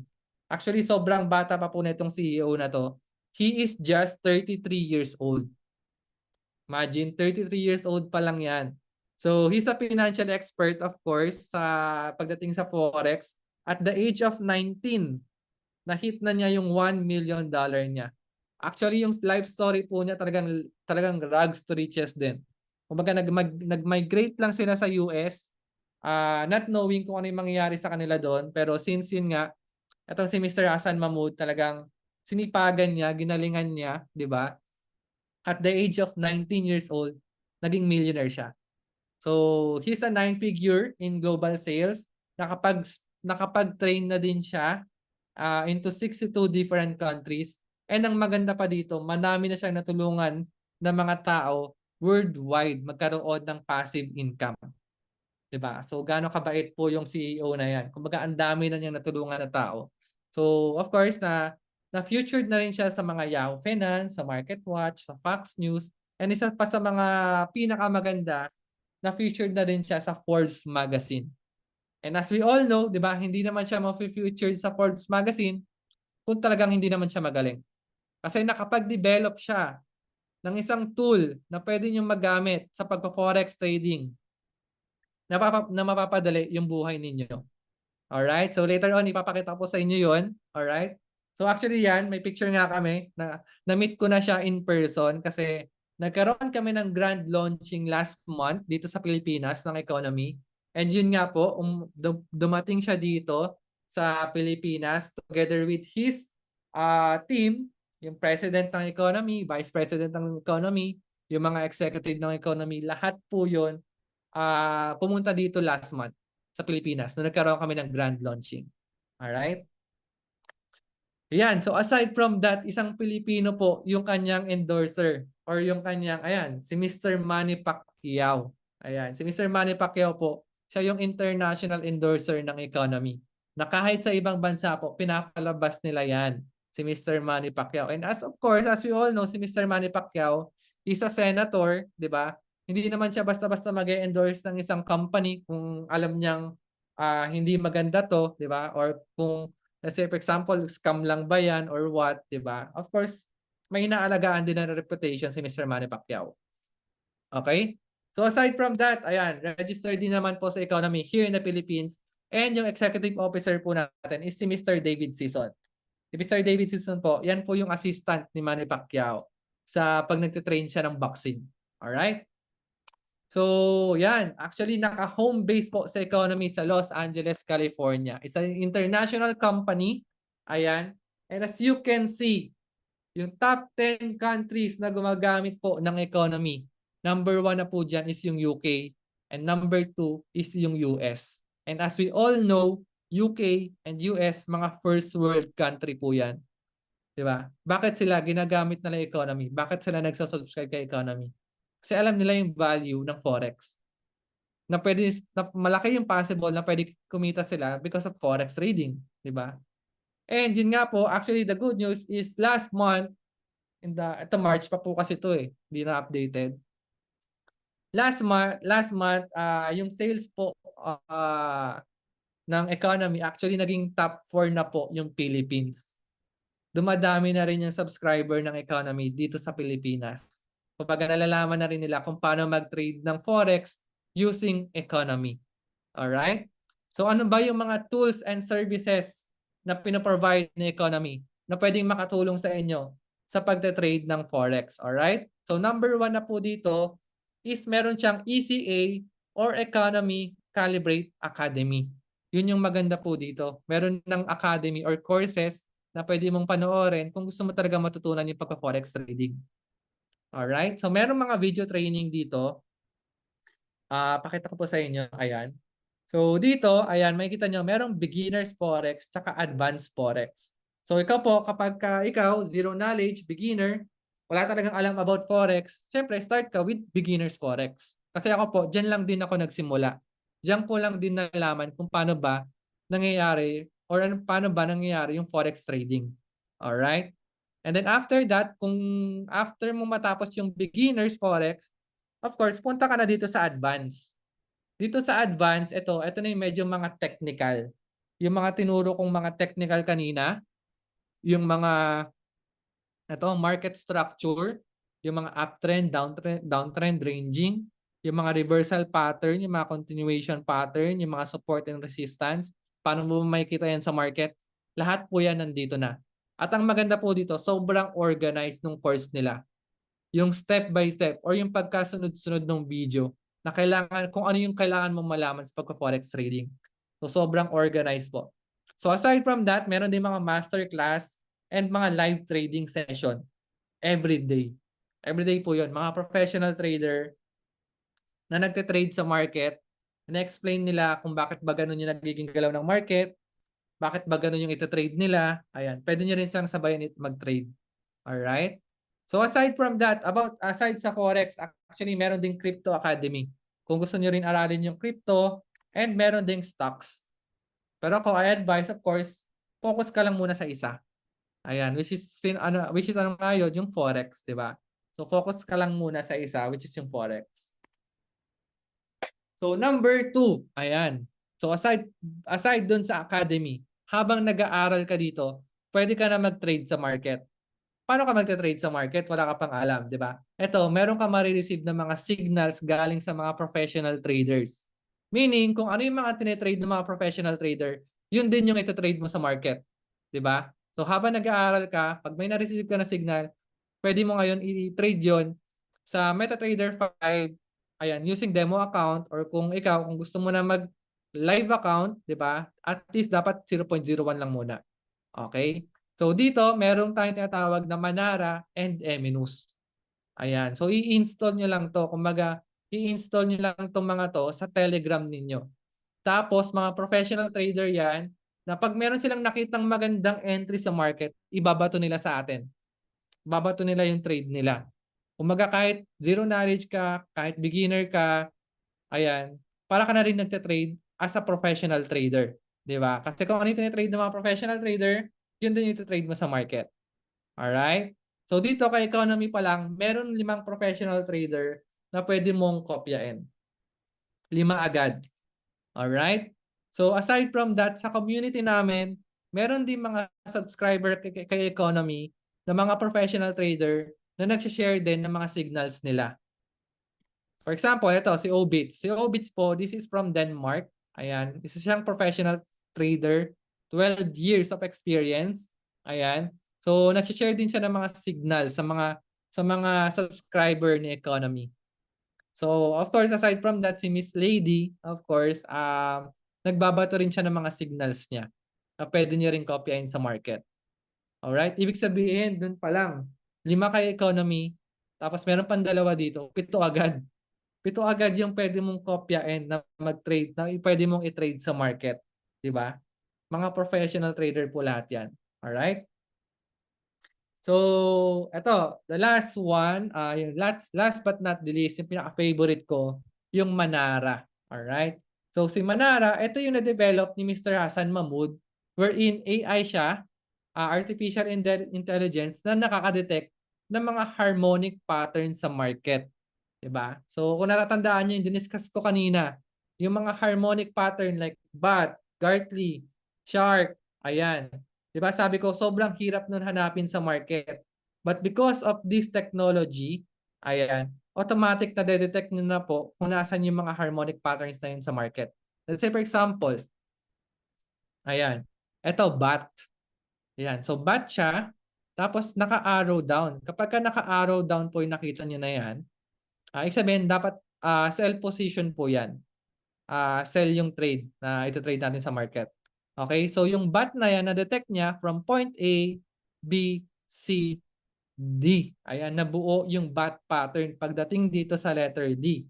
And dito sa letter D, ayan, nakalagay na agad kung ano yung entry point.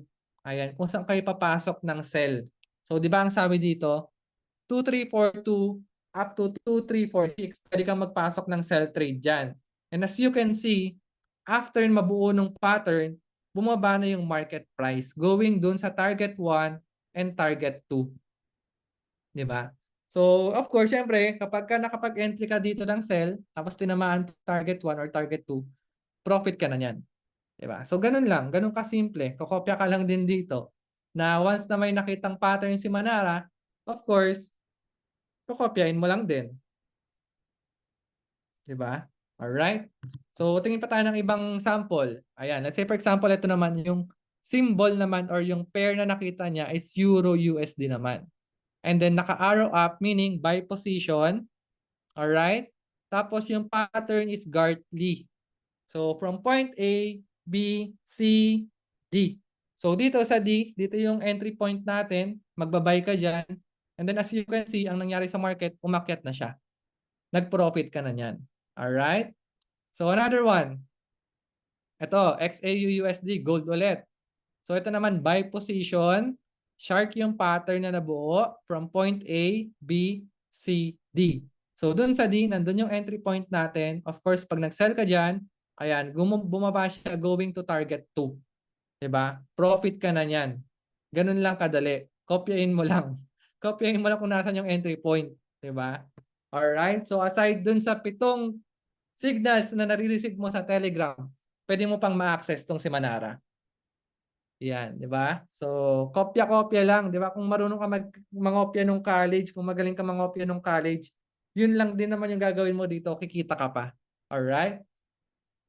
So, usually po, ang mga formal Forex class dito sa Pilipinas, kung gusto mo mag-aral ng Forex, it range 70 to 100,000. Ganun po kamahal. Di ba? Tulad naman ng sabi ko kanina, once matutunan mo ang Forex, high-paying skills po yan. Alright? Same with college, di ba? Kung mag-aaral ka naman ng isang course, ganyan din, 70 to 100,000. That's why here, in Forex, ganyan lang din po.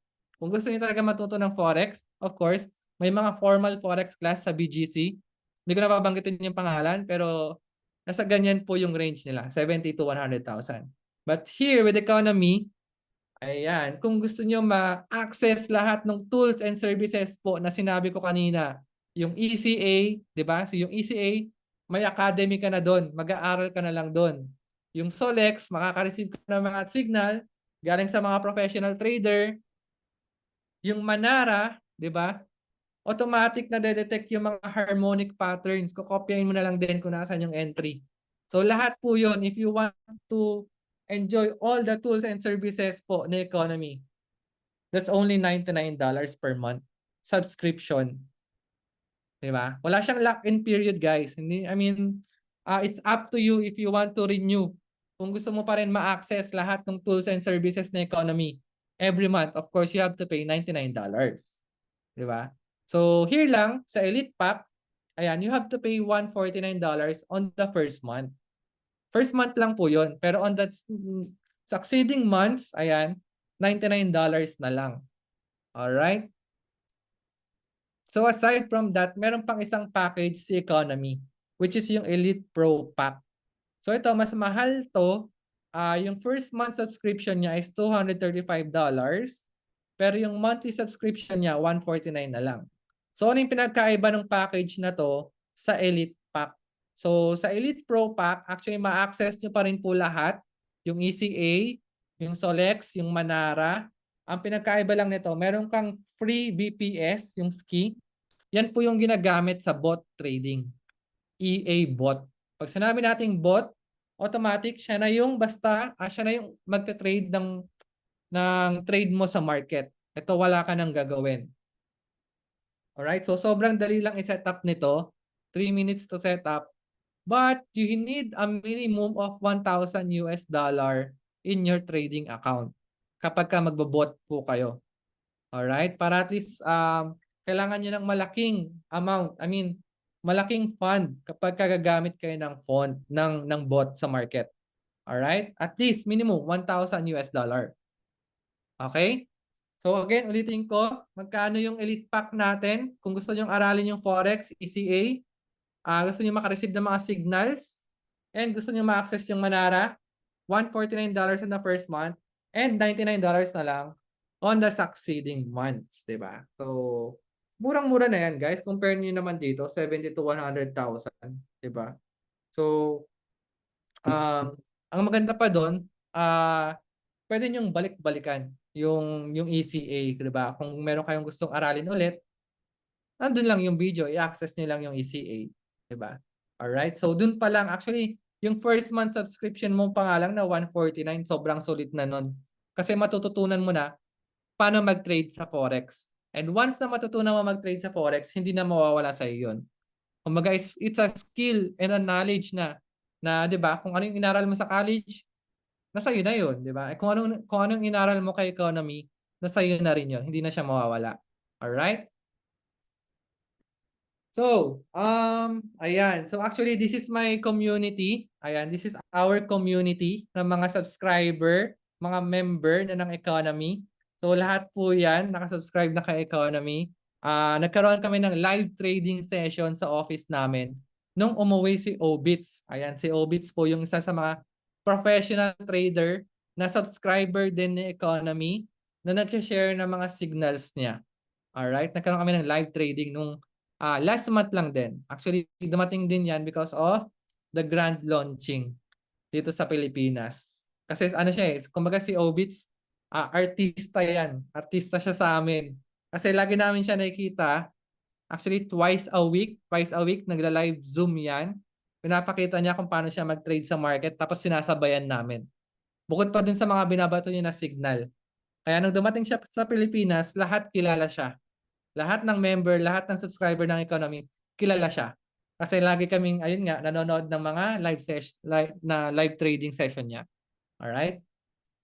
So not only that, actually yan, nagkakandak din ako ng mga face-to-face seminar about Forex trading. Ayan. So we also have community na din sa iba't ibang bansa.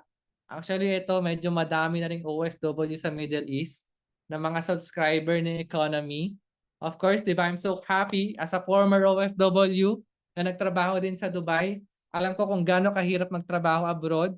Na right now, of course, nagkakaroon na sila ng other source of income bukod pa doon sa kinikita nila sa trabaho nila. Alright?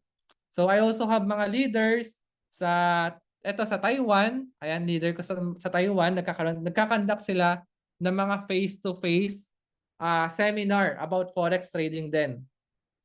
I also have leaders sa Hong Kong, ayan, sa Hong Kong and Macau. We also have members sa Europe, actually sa Italy, sa France, sa Norway. Medyo madami na rin po. Sa US, sa Canada, we also have members there. Ayan, and subscriber. Alright? So, yan po yung community and mga subscriber namin dito kay Economy. Alright. Ayan.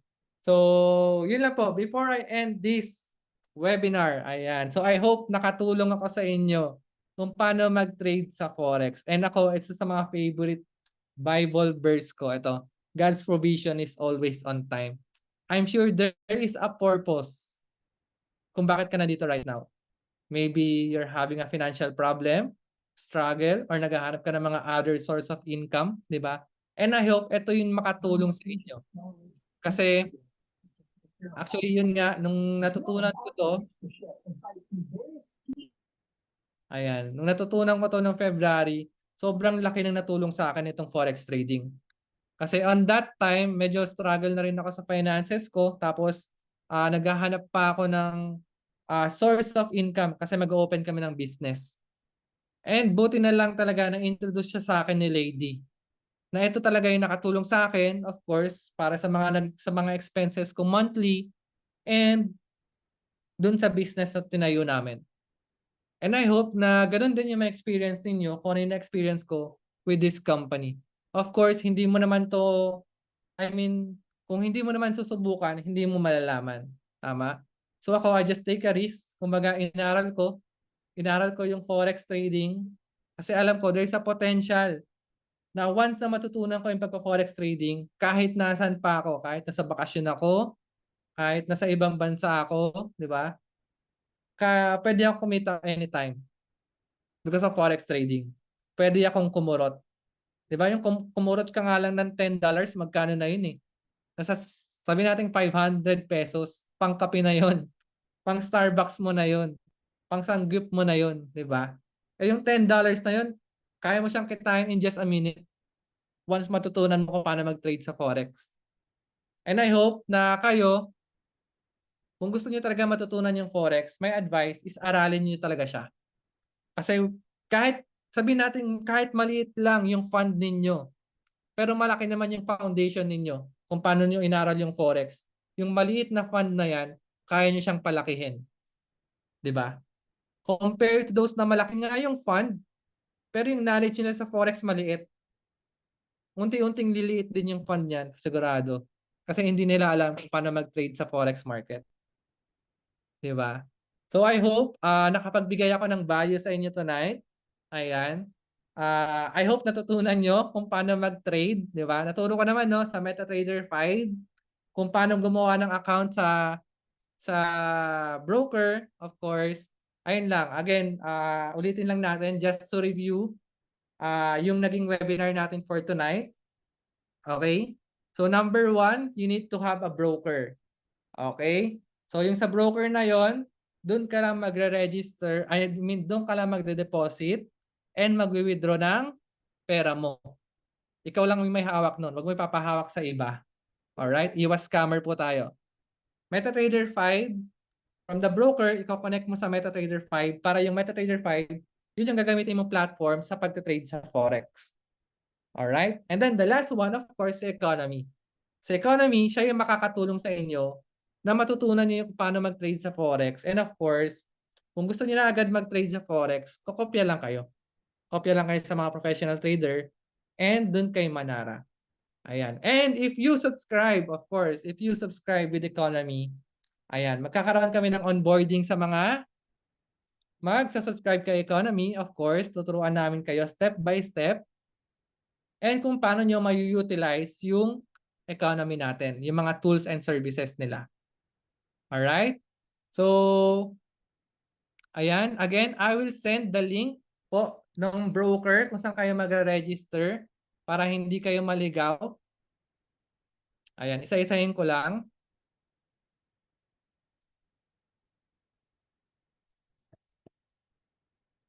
Ayan. So, yan po yung link for the broker ng Light Finance. So, kung merong nag-invite sa inyo dito, you can ask your enroller or your enroller or your sino nag-sponsor sa inyo dito. All right? And ayan. So, sa mga interested na mag-subscribe with Economy, you can contact me here on my Facebook. All right? So, yan lang po yung Facebook ko. Beware, marami rin po akong scammer. Marami rin gumagaya ng profile ko na pwede mag-message sa inyo. So, ayan lang po yung Facebook ko. Direct message nyo na po ako dyan. Wait lang, yung mga nasa Facebook Live po pala.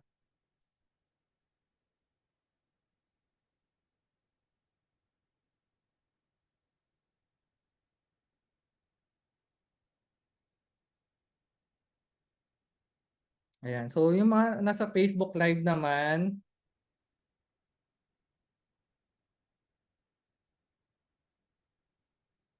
copy link. Alright, yan po yung broker. And then, this is my Facebook account. Dito nyo lang po ako i-PM. So, ingat po kayo sa mga scammer. Iwas scammer po tayo. Ayan. Alright? Ayan. So again, thank you very much sa mga umattend for tonight and I hope meron ako nabigay na value sa inyo. And matutunan nyo din yung pagka-forex trading. See you in our community po. Ayan. So sa mga magjo-join, sa mga magsa-subscribe, of course, isasama po namin kayo sa community namin. Okay? Na-send ko ba yan? Oh? Ayan. Again, ayan, message nyo lang po ako sa Facebook ko, Michael De Vera, FX Michael Anthony. Alright, again, thank you everyone. Ingat po sa mga scammer. Kasi may mga nagko-comment po dyan sa Facebook Live. Mga scammer po yung iba. Mga, ayan. Okay? Again, huwag kayo magde-deposit to any bank account. Alright? Any bank account, don't deposit. GCash, Google Form, wala po kaming mga ganun. Again, you will deposit only dun sa broker na binigay ko na account. Doon kayo mag-register ng link. And then kay Economy, may link po ako na isi-send if you want to subscribe with Economy. So dun lang din po kayo babayad. Alright? Again, thank you and God bless everyone.